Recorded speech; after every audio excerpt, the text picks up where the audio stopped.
En el corazón de la República Romana, en una era de ambición y agitación, nació un hombre destinado a cambiar el curso de la historia, Cayo Julio César. Nacido en el año 100 a.C., en el seno de la gens Julia, una de las familias patricias más antiguas de Roma, su linaje se remontaba supuestamente hasta la diosa Venus. A pesar de su noble ascendencia, la familia de César no era excesivamente rica ni influyente en la política de la época. Su juventud estuvo marcada por la inestabilidad política y las sangrientas guerras civiles entre su tío, Cayo Mario, y el dictador, Lucio Cornelio Sila. Cuando Sila tomó el poder, la conexión de César con Mario lo convirtió en un objetivo. Se le ordenó divorciarse de su esposa, Cornelia, hija de un aliado de Mario, pero César se negó valientemente, una decisión que casi le cuesta la vida. Obligado a esconderse, vagó por Italia hasta que su familia intercedió y Sila, a regañadientes, lo perdonó, diciendo: «En ese muchacho veo muchos Marios».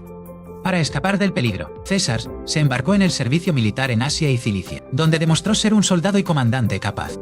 En un famoso episodio, fue capturado por piratas en el mar Egeo.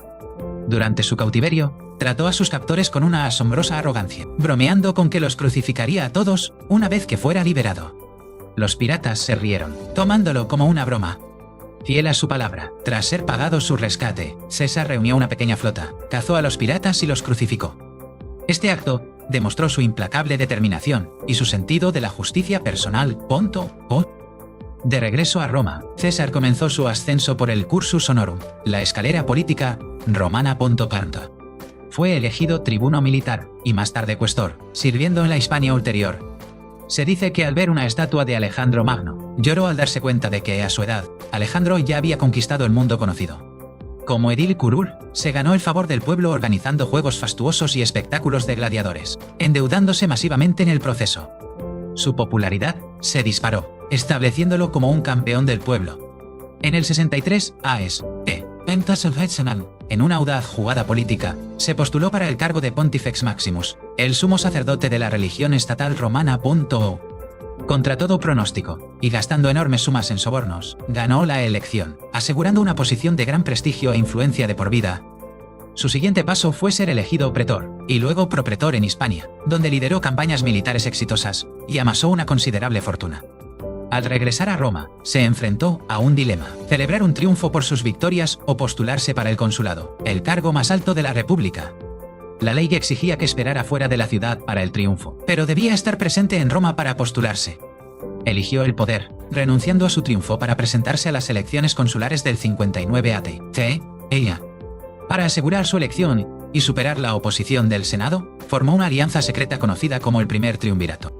Sus socios eran Gneo Pompeyo Magno, el general más célebre de Roma, y Marco Licinio Craso, el hombre más rico de Roma.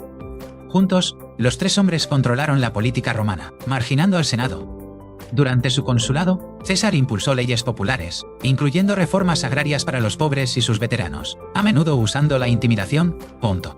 Tras su año como cónsul, César se aseguró un proconsulado de 5 años sobre las provincias de la Galia Cisalpina, la Galia Transalpina e Iliria. Este nombramiento le dio el mando de 4 legiones y la oportunidad de buscar la gloria militar y la riqueza que anhelaba. Así comenzaron las guerras de las Galias, una campaña de 8 años que cambiaría a Roma para siempre. César demostró ser un genio militar, combinando velocidad, sorpresa y una brillante ingeniería. Conquistó sistemáticamente a las numerosas y feroces tribus galas, una por una. Luchó contra los helvecios, derrotó a los belgas y se enfrentó a las tribus germánicas de Ariovisto al otro lado del Rin. En el 55 y 54 a.C., lanzó las primeras invasiones romanas de Britania, una hazaña audaz que cautivó la imaginación de Roma. Aunque no estableció una presencia permanente, estas expediciones aumentaron enormemente su prestigio. César documentó meticulosamente sus campañas en sus comentarios sobre la Guerra de las Galias, una obra maestra de la propaganda política. Estos informes, leídos públicamente en Roma, lo mantuvieron en el centro de la atención pública y justificaron sus acciones. La conquista de la Galia fue brutal, se estima que 1 millón de galos murieron y otro millón fue esclavizado. En el 52 a.C., César se enfrentó a su mayor desafío, una revuelta masiva de las tribus galas unidas bajo el carismático líder Vercingetorix. La confrontación culminó en el asedio de Alesia, una fortaleza en una colina donde Vercingetorix y su ejército se habían refugiado. César construyó una asombrosa doble línea de fortificaciones, una para mantener a Vercingetorix dentro y otra para repeler a un enorme ejército de refuerzo galo. Atrapado entre dos ejércitos, César luchó y ganó una batalla desesperada, forzando la rendición de Vercingetorix. La imagen de Vercingetorix, arrojando sus armas a los pies de César, marcó la subyugación final de la Galia. Mientras César ganaba gloria en la Galia, el triunvirato en Roma se desmoronaba. Craso había muerto en una desastrosa campaña contra los partos en Carrhae. La esposa de Pompeyo, Julia, que era la hija de César y un vínculo crucial entre los dos hombres, había muerto en el parto. Pompeyo, cada vez más celoso del éxito de César, se alió con la facción conservadora del Senado, los optimates. El Senado, temiendo el poder y la popularidad de César, le ordenó disolver su ejército y regresar a Roma como un ciudadano privado. César sabía que regresar sin su ejército y su inmunidad como procónsul significaría su procesamiento y exilio político. Se enfrentó a la decisión más trascendental de su vida, el emplazamiento de los Julia. El 10 de enero del 49 AD.C. César tomó su decisión. Lideró a su 13ª legión a través del río Rubicón, la frontera entre su provincia y la Italia propiamente dicha Ponto. Este acto era una declaración de guerra civil. Se dice que pronunció la famosa frase, Alea iacta est, la suerte está echada. La audacia de César tomó por sorpresa a Pompeyo y al Senado. Mientras César avanzaba rápidamente por Italia, las ciudades le abrían sus puertas y sus tropas desertaban en masa hacia él. Incapaces de defender Roma, Pompeyo y la mayoría de los senadores huyeron a Grecia para reagrupar sus fuerzas. César aseguró Italia en solo 60 días sin derramamiento de sangre significativo. Luego, en una campaña relámpago, se dirigió a Hispania y derrotó a las legiones leales a Pompeyo allí. Con el control de Occidente asegurado, César finalmente cruzó a Grecia para enfrentarse a Pompeyo. El enfrentamiento decisivo tuvo lugar en la batalla de Farsalia en el 48 a.C. Aunque superado en número más de 2-1, la brillantez táctica de César y la experiencia de sus veteranos le dieron una victoria aplastante. Pompeyo huyó del campo de batalla, su ejército aniquilado. Buscó refugio en Egipto, gobernado por el joven rey Ptolomeo XIII. Con la esperanza de ganarse el favor de César, los consejeros del rey asesinaron a Pompeyo en cuanto desembarcó. Cuando César llegó a Alejandría unos días después, se le presentó la cabeza cortada de Pompeyo como un regalo.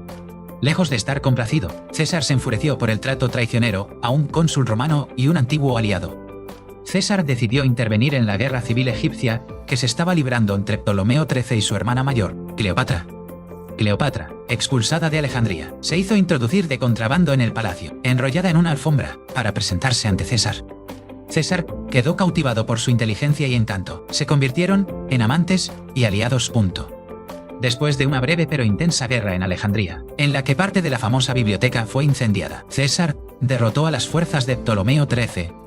Ptolomeo se ahogó en el Nilo, y César instaló a Cleopatra en el trono de Egipto.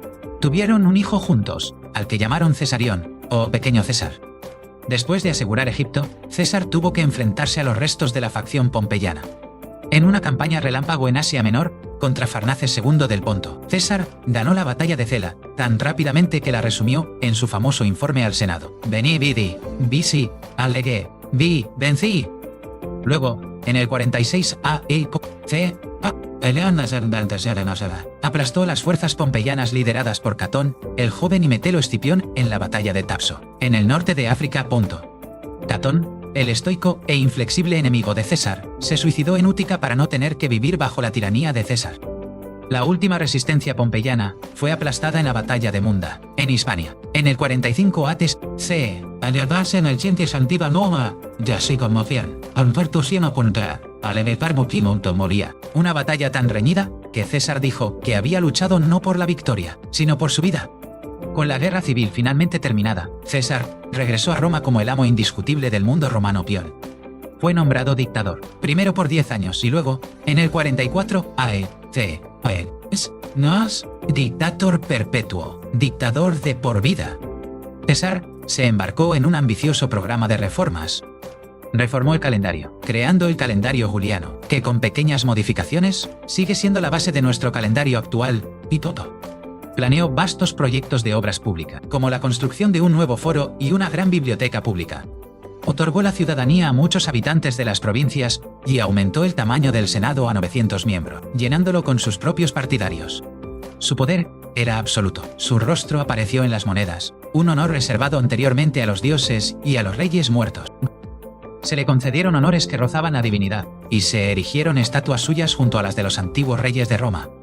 Esta concentración de poder y los honores monárquicos alarmaron a muchos senadores, que veían a César como una amenaza mortal para la República. Creían que su objetivo final era convertirse en rey. Se formó una conspiración, liderada por Cayo Casio Longino y Marco Junio Bruto. Bruto, en particular, era una figura trágica. Descendía del hombre que había expulsado al último rey de Roma, y era considerado casi como un hijo por César. Los conspiradores, que se autodenominaban los liberadores, decidieron asesinar a César. El día elegido fue los idus de marzo, 15 de marzo, del 44 a.C. y durante una reunión del Senado. César ignoró múltiples malos presagios, incluyendo los sueños de su esposa Calpurnia y la advertencia de un adivino de cuidarse de los idus de marzo. Al entrar en el teatro de Pompeyo, donde se reunía el Senado, los conspiradores lo rodearon con el pretexto de presentar una petición. Uno de ellos tiró de su toga, la señal para atacar. Inmediatamente, los demás sacaron sus dagas y comenzaron a apuñalarlo. César intentó defenderse, pero estaba abrumado por el número de atacantes.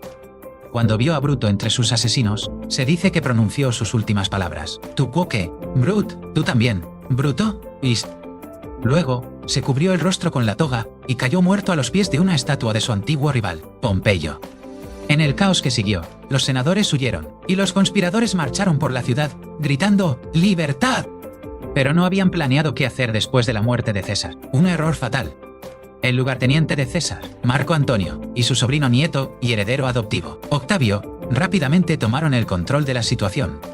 En el funeral de César, Antonio pronunció un discurso magistral que inflamó a la multitud contra los asesinos. Los liberadores fueron cazados y derrotados en la batalla de Filipos. Bruto y Casio se suicidaron, siguiendo el ejemplo de su héroe, Catón. Finalmente, después de otra guerra civil contra Antonio y Cleopatra, Octavio emergió como el único gobernante de Roma. Octavio, tomando el nombre de Augusto, se convirtió en el primer emperador romano, poniendo fin a la república que César había ayudado a destruir. El legado de Julio César es inmenso y complejo.